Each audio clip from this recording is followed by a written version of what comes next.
Is that a house arrest anklet? Hi, I'm John Green. Welcome to Crash Course.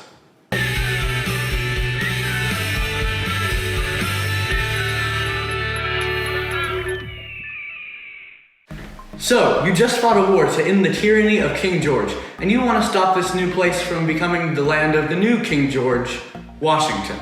Or you just want to make sure we don't all wander off into different directions and become 13 different countries. Either way, it's time for the DTR talk. You know, defining the relationship.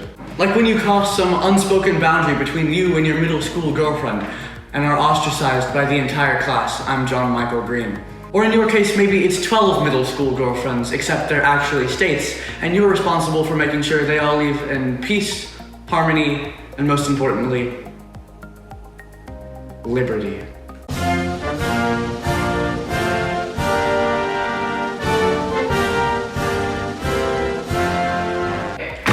Much like this house arrest anklet, which I obtained for committing 8 different violent felonies, is supposed to keep me in my house. The Constitution is meant to keep the government within its realm of power. The Constitution is one of our country's founding documents. The framers wrote it to keep the government's power in check, so that they would not become tyrannical like the British monarchy from which they had just fled. You may recognize the introduction to the Constitution. It is called the Preamble, and it goes a little something like this. We, the people of the United States, in order to form a more perfect union, establish justice, ensure domestic tranquility, provide for the common defense, promote the general welfare, and secure the blessings of liberty to ourselves and our posterity, do ordain and establish this Constitution of the United States of America. The first 10 items or amendments in the Constitution are called the Bill of Rights. They are restrictions on the government in order to protect the rights of Americans like you, me, and everyone else watching.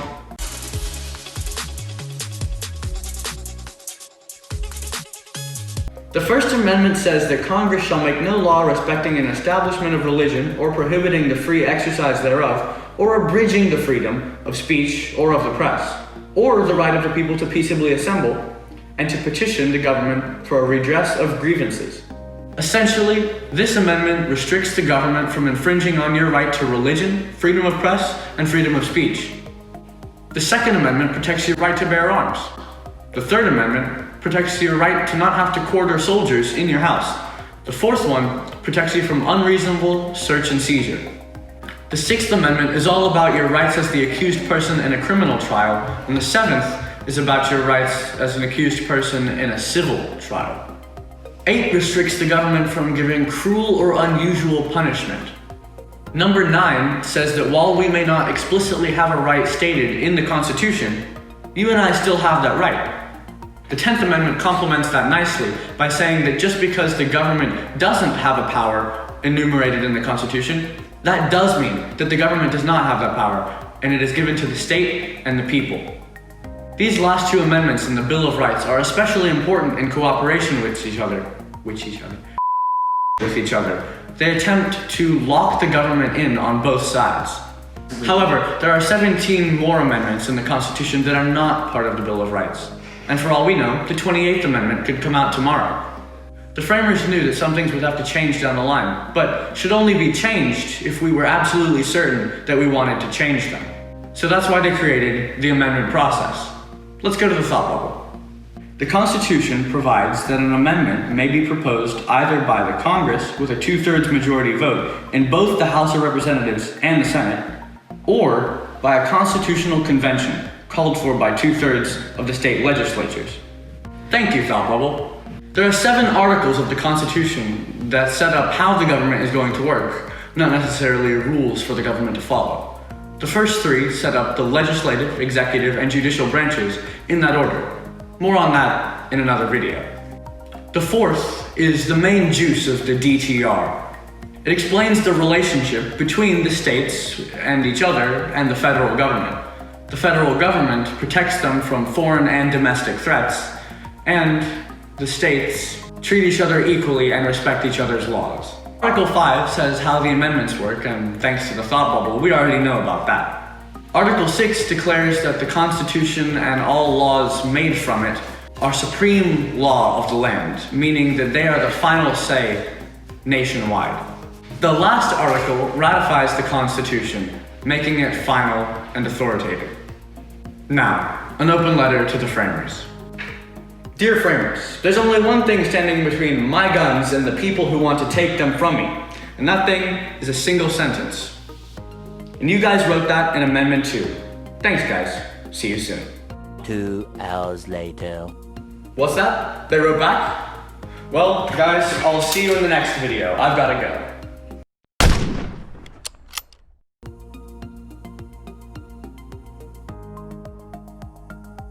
Now, an open letter to the framers. Dear framers. Oh wait, You where's just the read gun? What? Where's the gun? And Epstein didn't kill himself.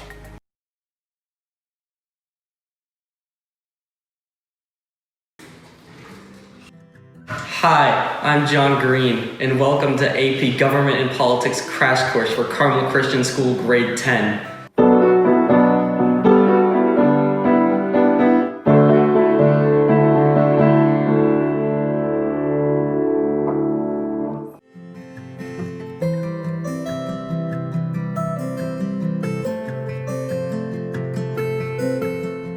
Today I will be talking about one of the core concepts of government, federalism. Federalism at its core is the sharing of powers between national and state government. It has become a key part of maintaining liberty within the United States. Really the only countries that have federalist governments are the United States, Canada, Germany, Australia, and a few others, so it's pretty uncommon. There are many provisions that define federalism, most of which can be found in the Bill of Rights. There are things such as the Commerce Clause and the Supremacy Clause, and the Privileges and Immunity Clause, and the Full Faith and Credit Clause, namely. One of the primary reasons for federalism is to maintain consistency across state lines with things like currency and weights to measure things. Here are some of the provisions for defining federalism. The Full Faith and Credit Clause states that full faith and credit shall be given in each state to the public acts, records, and judicial proceedings of every other state, and the Congress may by general laws prescribe the manner in which such acts, recordings, and proceedings shall be proved and the effect thereof. The Privileges and Immunity Clause states that citizens of each state shall be entitled to all privileges and immunities of citizens in several states. The Supremacy Clause states that the laws of the United States which shall be made in pursuance thereof, and all treaties made or which shall be made under the authority of the United States shall be the supreme law of the land, and the judges in every state shall be bound thereby, anything in the Constitution or laws of any state to the contrary notwithstanding. In other words, basically, federal government has more power than state government, or at least in theory. To many, it can be very confusing which powers belong to the state and the national government, so they don't really know where to draw the line. So to explain that, let's go to the thought bubble.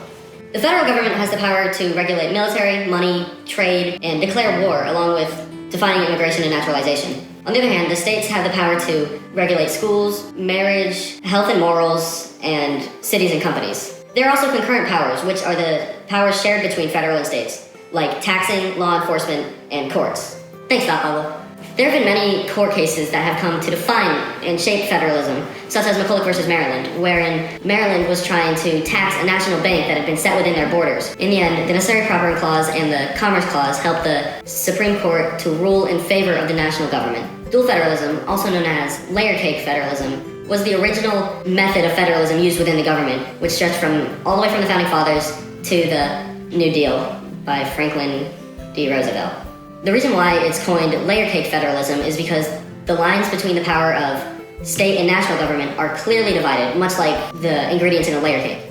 With this method of federalism, there really wasn't much that the national government could do, as many of the powers were delegated to the state governments and local governments. There have been many concerns with the powers given to Congress in federalism, such as with the 16th Amendment, where it is said that the Congress shall have power to lay and collect taxes on incomes from whatever source derived, without apportionment among the several states and without regard to any census or enumeration.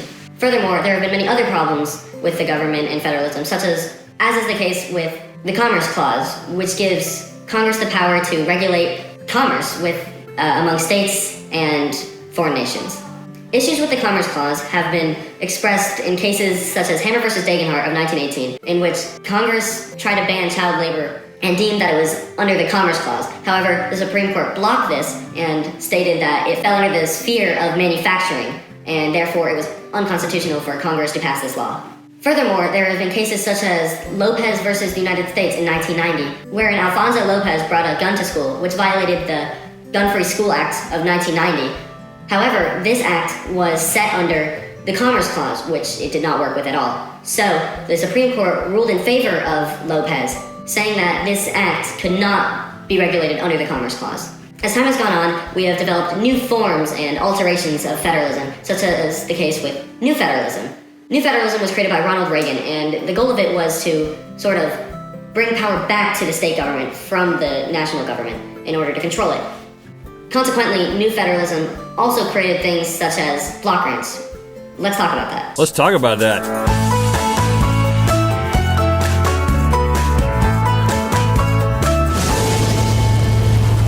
Essentially, block grants is just money given to the states by the government without any strings attached, so they can decide how to spend it however they want. Alongside block grants, there is also a thing called cooperative grants, which is divided into two other types of grants, being project and formula grants. The categorical grants are under cooperative federalism, which is basically the intermingled relationships among the state, local, and national government. Cooperative federalism is also known as marble cake federalism, because in marble cakes, everything within it is all interspersed and mixed, just like the powers of the governments within cooperative federalism. In conclusion, federalism is a pretty good idea, and we're probably going to continue living under it, specifically cooperative federalism, for the remainder of our lives. Thank you for watching.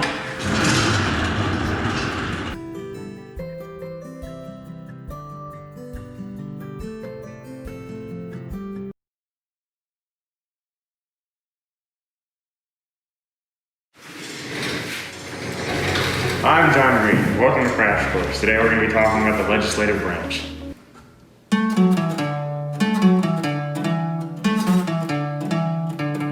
The U.S. Constitution defines the legislative branch by saying that all legislative powers are vested in a Congress of the United States. This means that Congress makes the laws that govern the United States. Now this seems like it would be a fairly simple process, but it's often slow and confusing. And before we can understand it, we first need to understand the structure of Congress. The Constitution also states that Congress will be made of a House of Representatives and a Senate. This is referred to as bicameral design, meaning that there are two houses, the Senate and the House of Representatives. These two chambers must work together to get legislation made, but there are a few key differences that make this difficult. The first key difference is that the House is based on population and represents small geographic areas, while the Senate, on the other hand, represents states equally with just 2 senators per state, and they represent their state as a whole. The House also has a very strict list of rules and procedures, while the Senate is much more relaxed. In the House, members can only speak for a limited amount of time and only if the Speaker of the House recognizes them to do so. In the Senate, senators can speak for as long as they would like, and the presiding officer must always recognize anyone who stands to speak. Senators often abuse this power in order to stall or even kill a bill by speaking for an extreme amount of time in order to delay a vote until the deadline is over. This is known as a filibuster. Now that I had finished talking about the bill, did y'all see the game last night?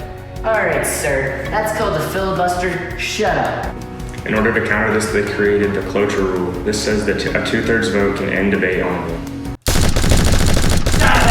Shut up! Alright, I call for cloture. We're taking a vote. Senators can also add non-germane amendments to bills, meaning that they can add things to bills that have nothing to do with it. In the House, they can only add germane amendments, meaning that anything added must have to do with the subject of the bill. Now that we understand the legislative structure, let's go to the thought bubble. The legislative process begins with a bill being proposed by a senator or representative in either chamber, except revenue bills, which must originate in the House. The bill is then assigned to relevant committees. These committees analyze the bill, amend it, and then decide whether or not to report it out to the Senate or House floor for debate. Both chambers have separate committees that cover specific topics. If the committee votes yes on a bill, the corresponding chamber will debate the bill and eventually vote on it. If the chamber gets a majority vote on the bill, it then goes over to the other chamber. They then debate and vote, and if it gets another majority vote, it goes to the President of the United States. He can either veto the bill or sign it, making the bill into law. If the President vetoes the bill, it goes back to Congress, who can override his veto with a 2/3 majority vote. Thanks, Thought Bubble. Now that we understand the legislative process, we can talk about other functions of Congress besides just making law. Congress has a few key powers that are essential to running the government. These can be separated into 2 categories: implied powers and enumerated powers. The enumerated powers are powers explicitly listed in the Constitution. These powers consist of the power of the purse, the power to regulate commerce, impeachment, advice and consent, and the power to declare war. Implied powers are powers interpreted from the words of the Constitution. These consist of the necessary and proper clause and the elastic clause. These clauses together allow Congress to make laws they deem necessary and proper in order to carry out actions that may be out of their scope of power in order to carry out the enumerated powers. That's the end of it. Thank you for watching.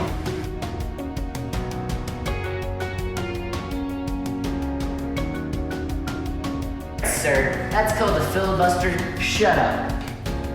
Okay, Okay, I think there's maybe way too much shooting. no.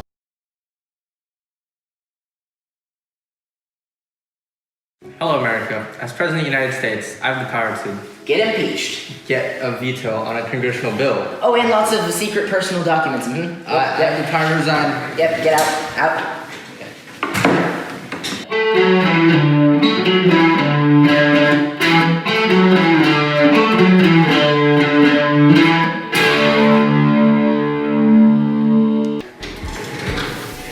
Hello, everyone. Vice President John Green here. Actually, I'll be your new president now. President's formal powers come from the Constitution, including the Commander-in-Chief, meaning that he can exert military power, and Chief Diplomat, which means that he can appoint and receive ambassadors and make treaties and meet with other countries as national representative. Other formal powers include presidential pardon for offenses and the power to veto, either regularly or by pocket veto, which means he lets the 10-day confirmation period just run out. Becoming a president isn't easy though. Let's go to the thought bubble. Other than being vetoed in, Article 121 of the AMSCO says, the Constitution requires the president to be a natural-born citizen, at least 35 years old, and a U.S. resident for at least 14 years before taking office. Presidents hold four-year terms with a maximum of 2 terms or 10 years, including possible vice president promotion. Thank you, Thought Bubble. Okay, let's talk about informal powers. The President of the United States can issue executive orders, which is how he carries out the law. He's also chief legislator, which means he can recommend new laws to the people and ultimately Congress by either the annual State of the Union address or by other public appearances, and nowadays he can just probably use Twitter. That's the power of public persuasion. Also, his signing statements, which are reasons for approving a law, and his use in editing of the bureaucracy. More on that in the next video. Finally, he can deploy military authority as long as Congress is notified 48 hours before, thanks to the War Powers Act. However, the president is only 1 out of 3 parts of the executive branch. The other 2 are his cabinet and the independent agencies, which are a big part of the bureaucracy. This cabinet is referred to in Article 2 of the Constitution as the principal officers in each of the executive departments. There are 15 cabinet secretaries, and along with advising the president, they are heads of the executive departments. Independent agencies include the Central Intelligence Agency, U.S. Commission on Civil Rights Environmental Protection Agency, and Federal Communications Commission, to name a few. Following one of the executive branch's main roles, the independent agencies create federal regulations that enforce laws. And with that, President Green signing off.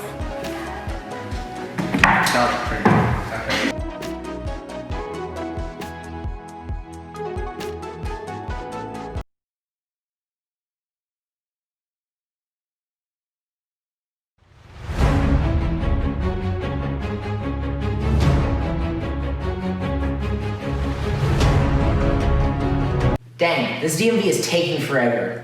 You know what? I'm done.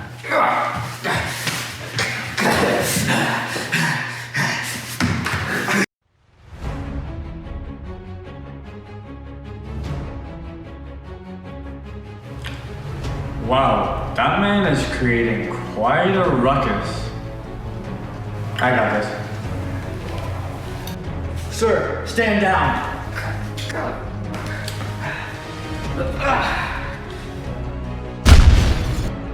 No! Steve! Permission to terminate target. Hold on a second.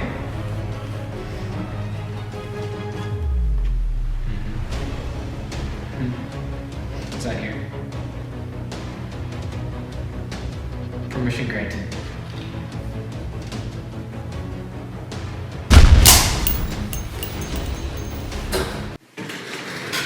Hi, welcome to Crash Course. I'm John Green.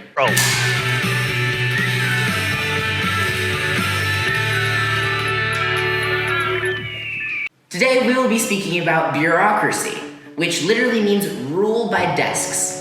Deskocracy. I guess the king likes a desk more than a chair now. Okay. There are certain characteristics that define bureaucracy. These include government control through different divisions or departments.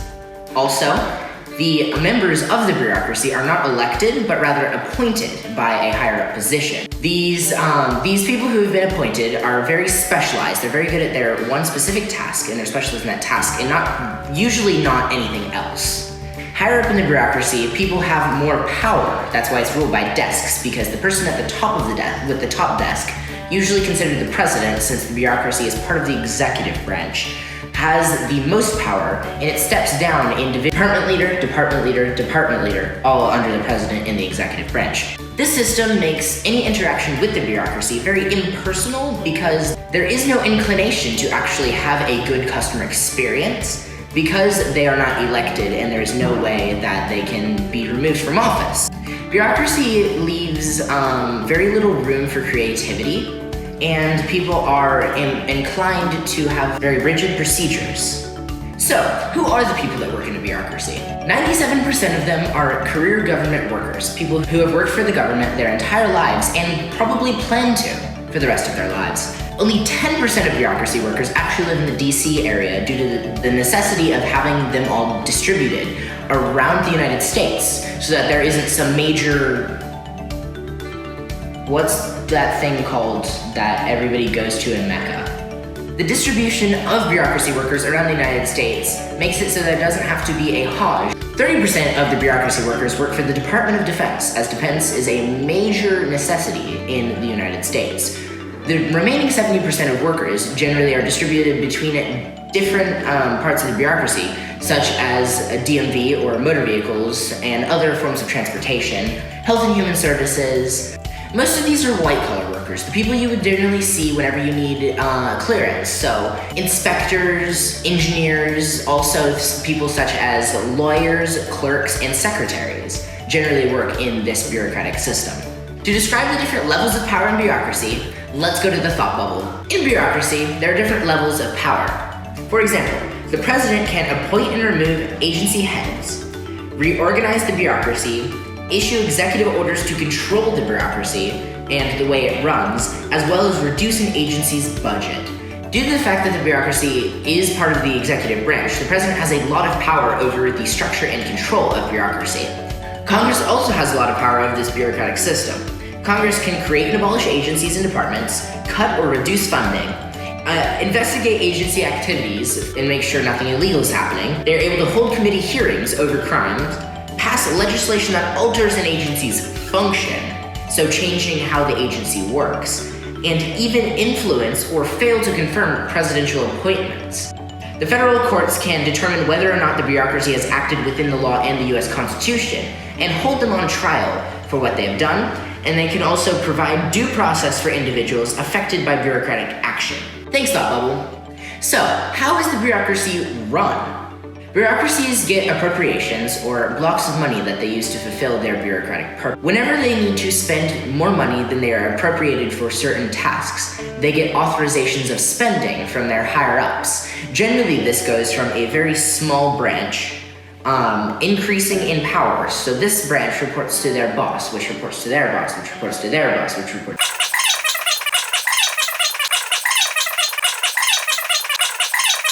which eventually gets to the president, and he gets to sign the executive order.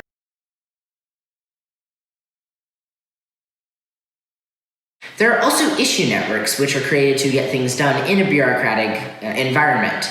Issue networks are groups of people or organizations which form together to lobby or protest for or against certain things that the bureaucracy does. It's pretty much just activists, political activists. They're considered things such as PETA, who are idiots, people eating tasty animals, as well as the Save the Sea Turtle Kids. Many government agencies are part of this bureaucratic network, including major agencies such as the Department of Defense and the FBI. FBI, open up! FBI, open up!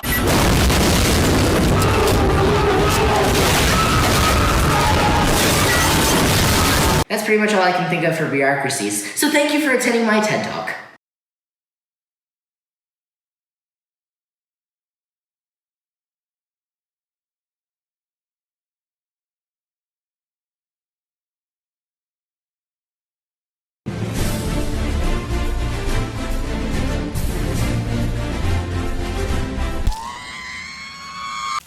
Dude, you good?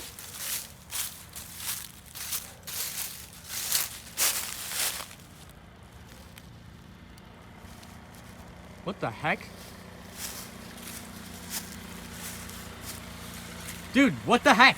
Hi, I'm John Green. Welcome to Crash Course. Your sentence is death.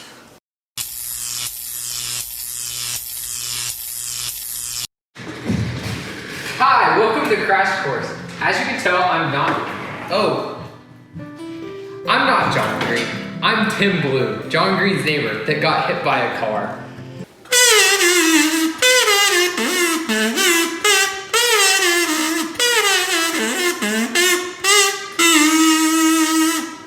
Yes, and today we're going to talk about the judicial branch. The judicial branch was established by Article 3 of the Constitution. There are 3 types of federal courts. The first one is the district courts, and they're the lowest in the order of the courts, and there are nearly 700 judges. The second is the Circuit Court of Appeals. It's the middle court, and there are 11 regional courts and nearly 200 judges. The third is the Supreme Court, which is the highest ranking of all of the courts, and there are 9 judges that serve life sentences. Now let's talk about the district courts. These are for if you have to go and pay like a parking ticket, or if you want to go, if you have a dispute with a friend and you need to sue him.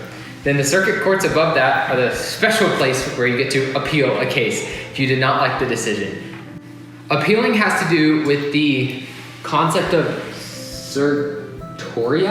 Did you just summon a demon? No. Meaning, and that means to make more certain. In this instance, the petitioner is the person that appeals the case, and the respondent is the person that responds to the petition. Then the Supreme Court.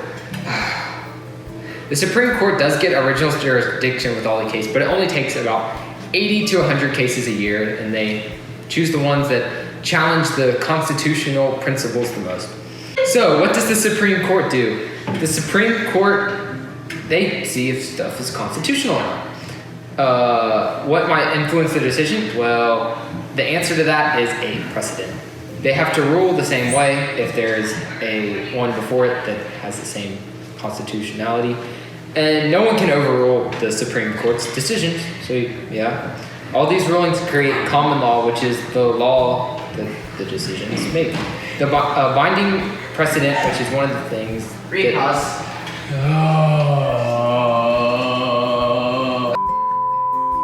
Binding precedent, meaning that there's a similar court case that is already ruled in a way, so they have to rule with it, and a persuasive precedent, which means that there's one that might influence the decision. Now, you may want to know, who am I talking to? Come on, keep going. Who are the members of the Supreme Court? Well, they are people, legal U.S. citizens chosen by the president to serve a life sentence, just like prisoners. Once one of the justices died, the current president nominates someone to be the next judge. Then Congress will approve this judge, or maybe not. The only way for a justice to leave the Supreme Court, other than death or being like, I'm out, is impeachment by Congress. Justices may believe one of two things. They can either be the strict constitutionist or the liberal constitutionist. The strict constitutionist would mean that they believe the Constitution is exactly what it says it is, meaning words mean things. Wow, you don't say. Then there's the liberal constitutionist, which sees the Constitution as a living document and interprets it so. After the Supreme Court creates a ruling on the case, there may be 3 statements written. The majority opinion, which is the way the court ruled, the dissenting opinion, which is the people that lost or on the losing side of the vote, and the concurring opinion, which is the opinion of someone who voted in the majority but may have other thoughts. Now it's time for the unread iMessage. Dear Justice Roberts, look at your court with its judicial minimalism. Man, that was short. I guess it was just an iMessage. Now it's time for the thought bubble. Does it not just appear over my head? Oh wait, let me roll it. This thought bubble is Marbury versus Madison. John Adams lost the election, and one of his last acts was appointing many judges. The Senate confirmed these judges, but did not send them their letters.